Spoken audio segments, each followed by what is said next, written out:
Esanje sinamandla bazalwane nabantu.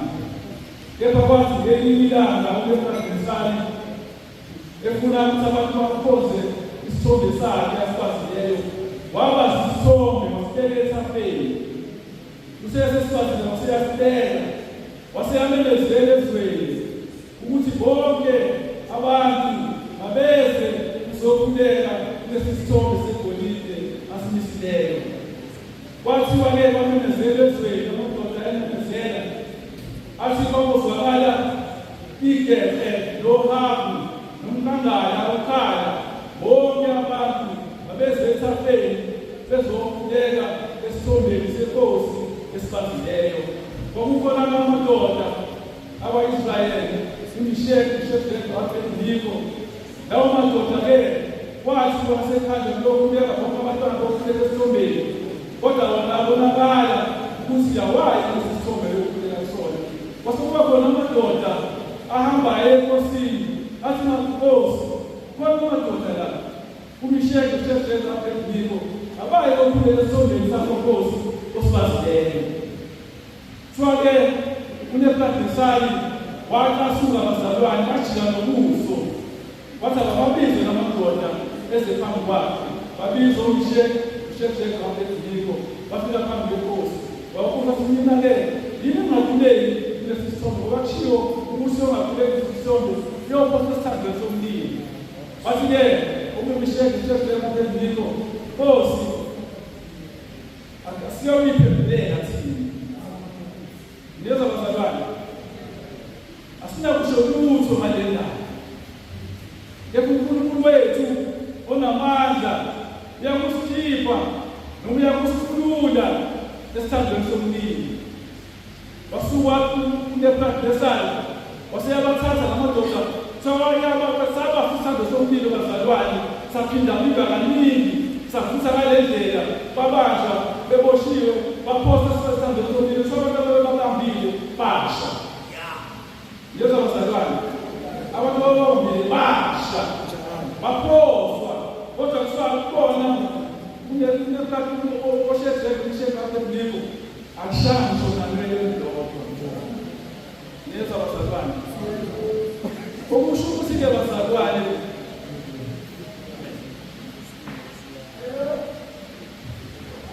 noma siyezayo bazalwane, kodwa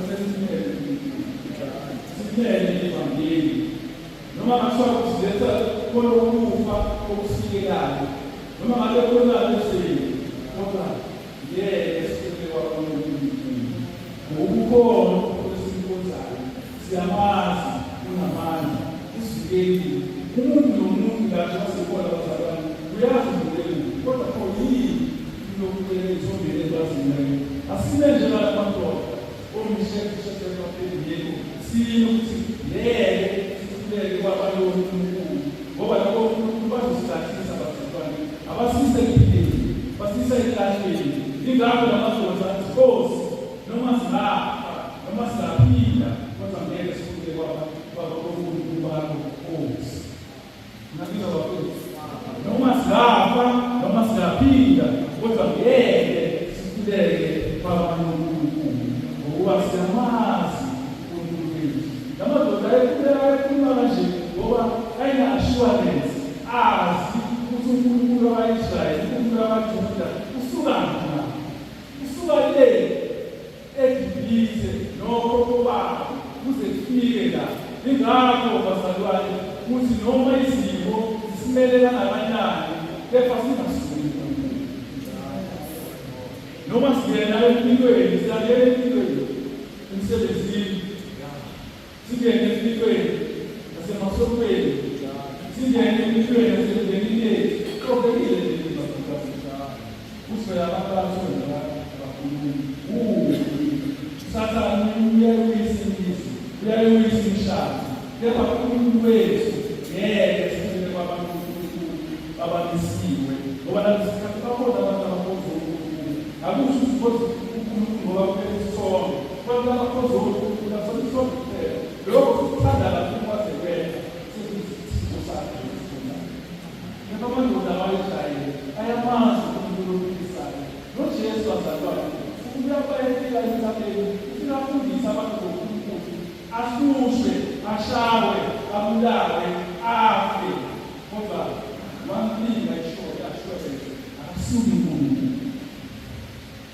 Kuhleli bafundisa abantu ngoba kwayenompele usazofundisa abantu ngoNkulunkulu ukuze abantu bangalahleki ngokuba noma esuka bese ukukamamanga kuyahlambalaza kokujesu ayekaleninge esizamazi kodwa abantu abambonanga kodwa mina ngibonile ngamazi ngiyasazi isipho sakhe kodwa uNkulunkulu uyokusindisa wamsiza ngempela bazalwane uJesu nawe ima evangelini lakho uze lokufika kuphela kwakho noma sizenzakalani empilweni yakho kodwa ngikhuze noma esingadlulisani masibulala noma singaphila kepha ngeke sikhonze abantu abamisiweyo singalezi bazalwane salani ungasuki sibone izinto ezinhle siyangena abisrayeli kodwa sikhululekele ukuthi kube khona ukulisana uNkulunkulu akathandi kahle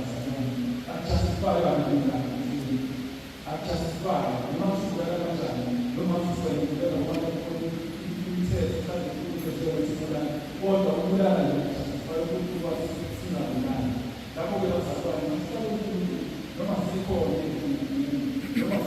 izinto ezisekayo ingakho Jesu aseyikwakha bazalwane noma sikhona izinto kuhlaleni Amen.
kwa kuendelea ezinabo ngaphambili sokhala nodaba ukolibonke nje amadodana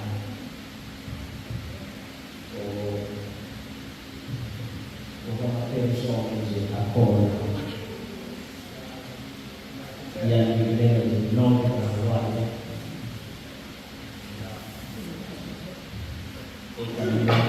Jesus Christ, amen. Blessed boss.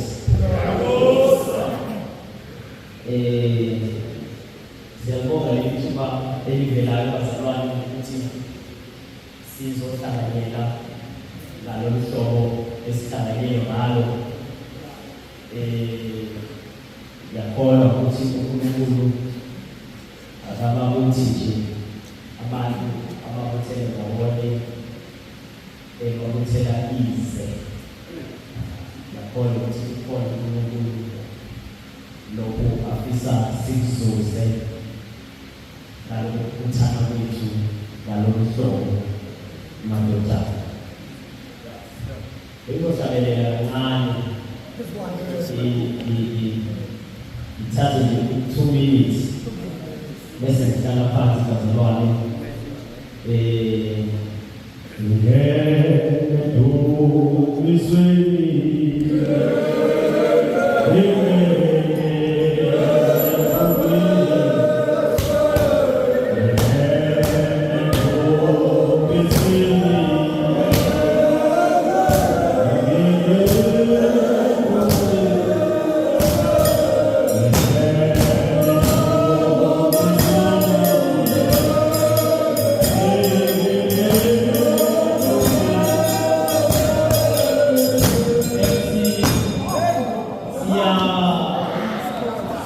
siyathola la isifundo ngokuvula inkonzo,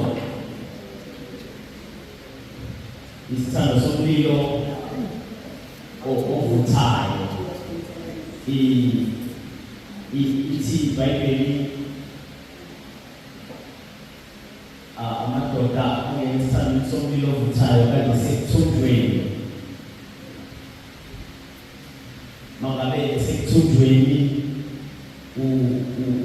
inkosi lekhadilezayo ukhipha umyalo ukuthi bonke abantu abakhona lapha eBhabhele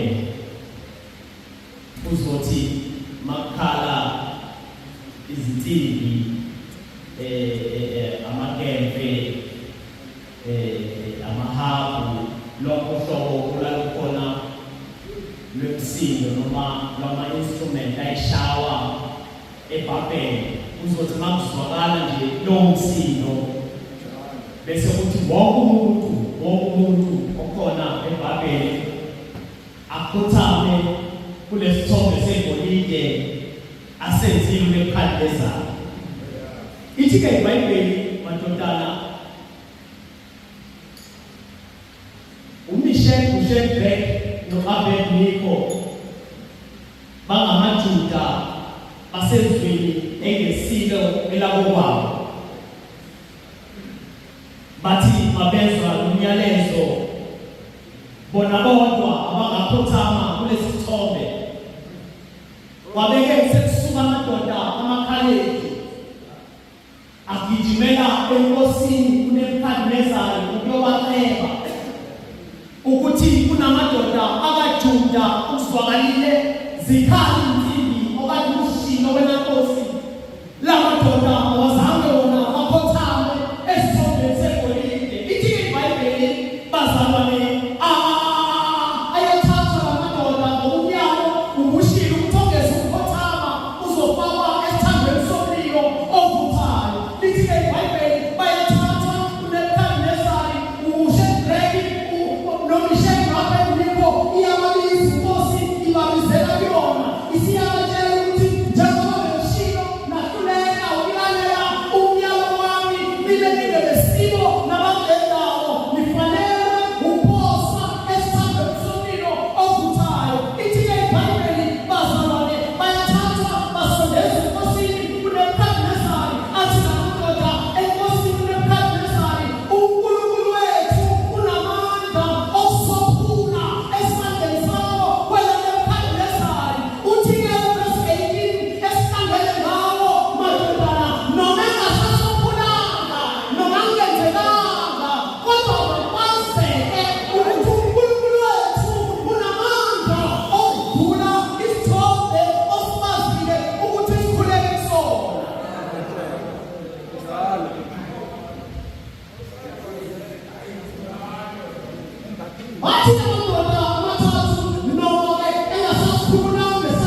sikukhonza onkulunkulu bakho singakhuleki esisondele segolide osizilele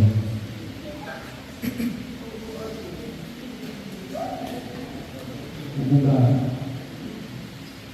besakhonisha empilweni wakho bengizokwenza ikhaya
abasizi abefundisa bakhona amaletha ukuthi afana wonke egameni likaNkulunkulu Kristu ibingelelo zabantu ezizalana isiqiniso Kristu inkosi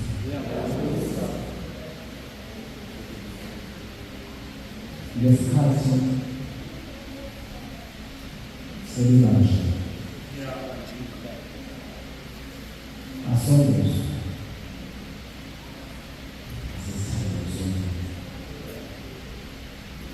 kodwa mabazi ukuthi iBhayibheli umlilo owuphindaphinde asikhombise uma singasikhombisi kutho ukuthi banendlela okwakujwayele basona kwaphindaphinda asikhombise mangabe wasebenzisa inkuni eziyinaningaka ngela kodwa ayona wafakwa izinkuni ezangemilo yezithuku eziyisikhombisa kodwa makwazeke sebebanjiwe basondezwe makwazeke inhlupha indaba yokwazeka kwento noma yokwazeka komuntu sesikhona kodwa makwazeke kuthe sebebanjiwe sebezophoswa ingakaphoswa lamazwi abawashoyo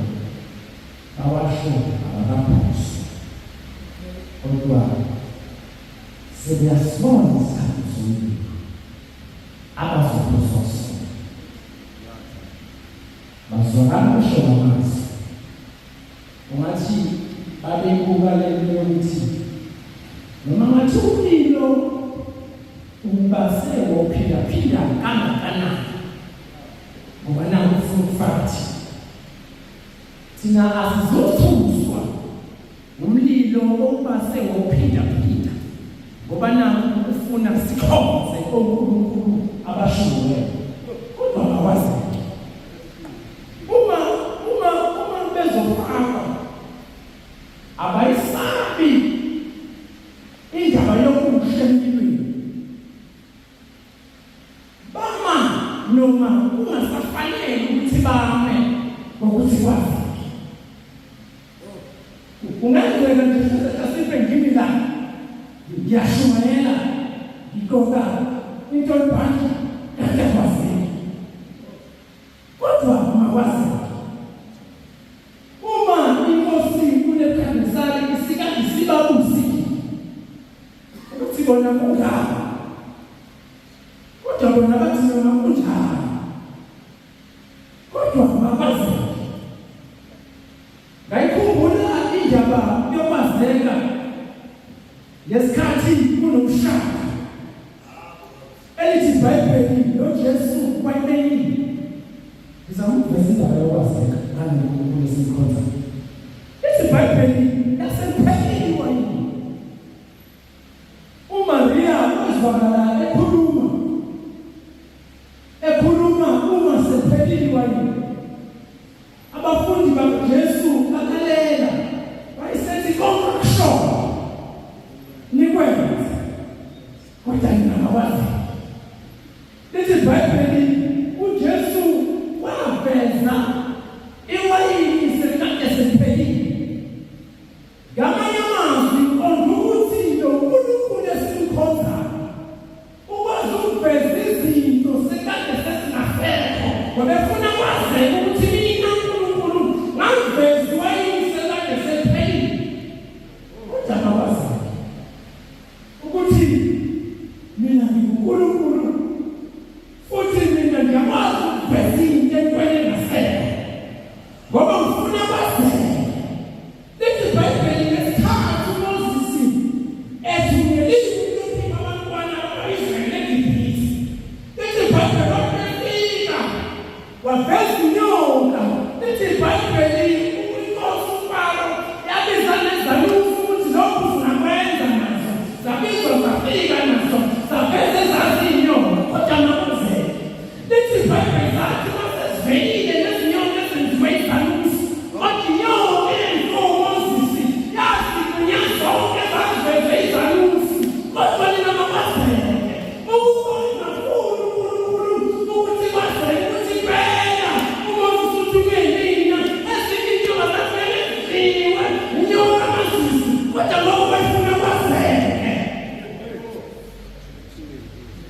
Unyaka ngo-597 BC, inkosi ebusayo uJehoshafati, inkosi ezondla iJerusalema uNebukadneza. Ithi iBhayibheli yami, ufika uNkulunkulu unikele uIsrayeli esandleni sesitha sika-Israyeli ngenxa yokuthi uIsrayeli akumlaleli uNkulunkulu.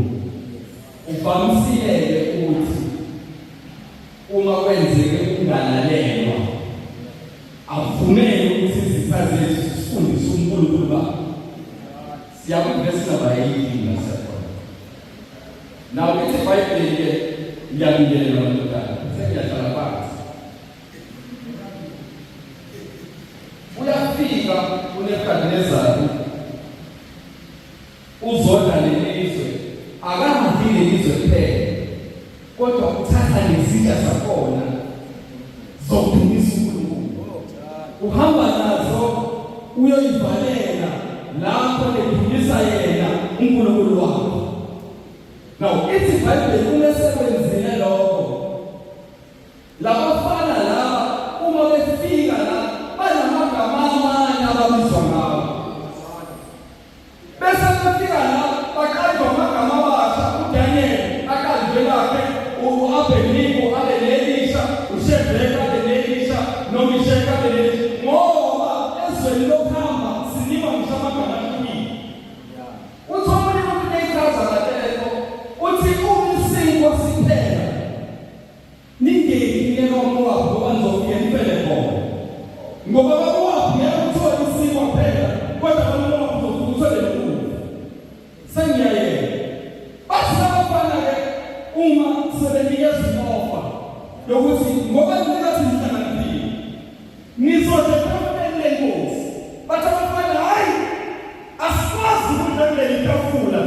ngoba simazi umuntu olungisa leli tafula.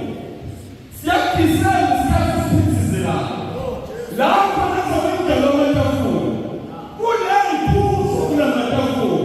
Kodwa bekhapha i-offer yokuthi kudliwe leli tafula, baswakala bafana hayi, asikwazi ukudla kuleli ngoba silazi kulungiso wayo.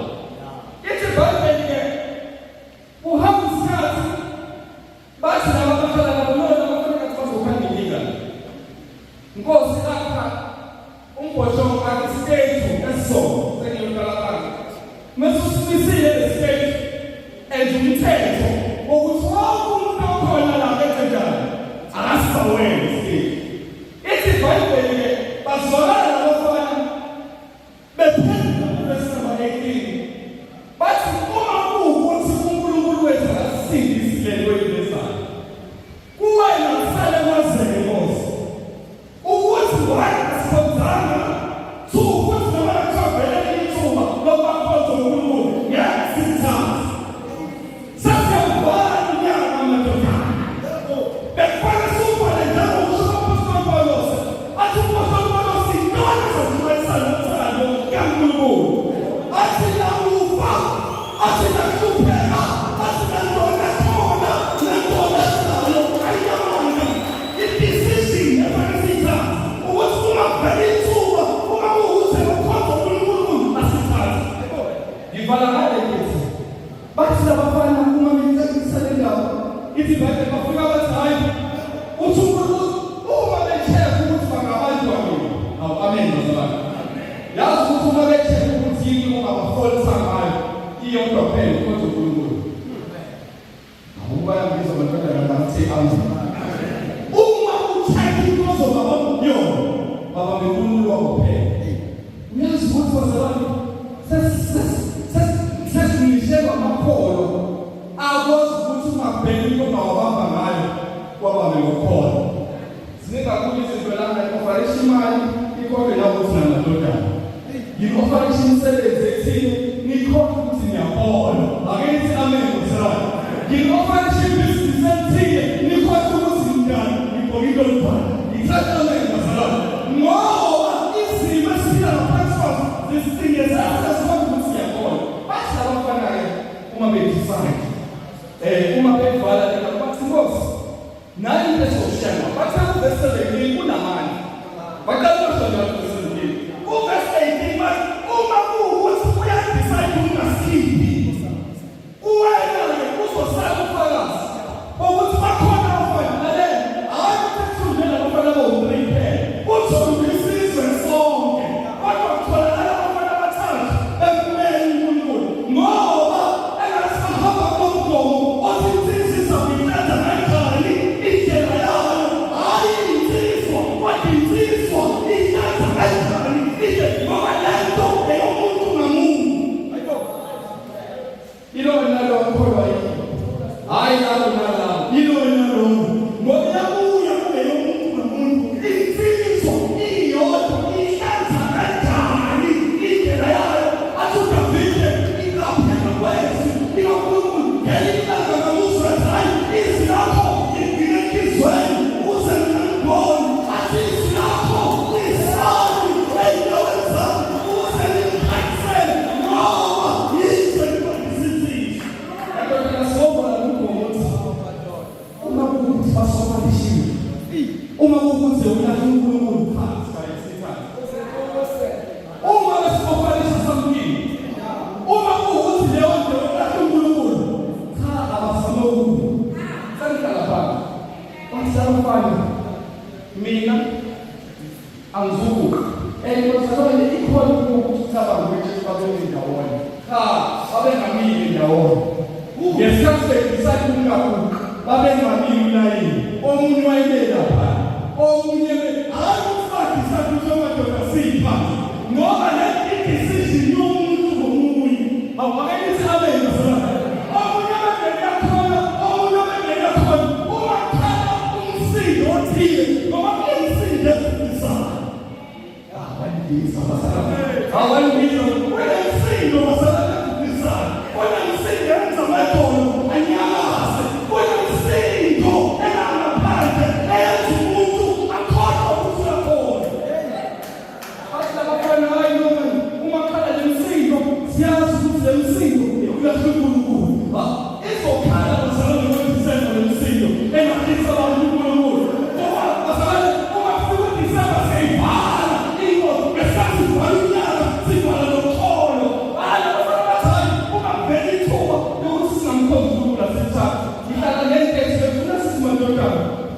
mina nendlala. As for me and my house, we will serve the Lord. Bathi labafana bayakhonzeka labo uNkulunkulu babo, kodwa simbonayo uNkulunkulu aphelele. Bathi labafana siyabazi abanye uNkulunkulu, kodwa ngiyakhohlwa ngoyise. Lo wethu lokuhlulekile uyawina, ngoba hayi ukuthi uwina njalo, nokuhlula uwina. Akithamele masala. Uzayi ubafundise njalo lokho uthi uma ukuthi akasindisi, ngoba ngakhetha ukusindisi, kodwa uzogcina thini empilweni. Uthi umuntu otholakala nasi akawukhishulile. Seyifaka uSamu 125 verse number 1 phakathi usizo lami luvela phela, usizo lami luvela Jehova. Umuntu obhala lekhulumo ochaza noma lenga wani kwiHebrew i-argues ukuthi akusetshenziswa lapha ungiphakamisela mhlawumbe entabeni usizo lwami luvela kuJehova, because uma luvela kuJehova ngenzeka elethe usizo kodwa ekagesi. Kodwa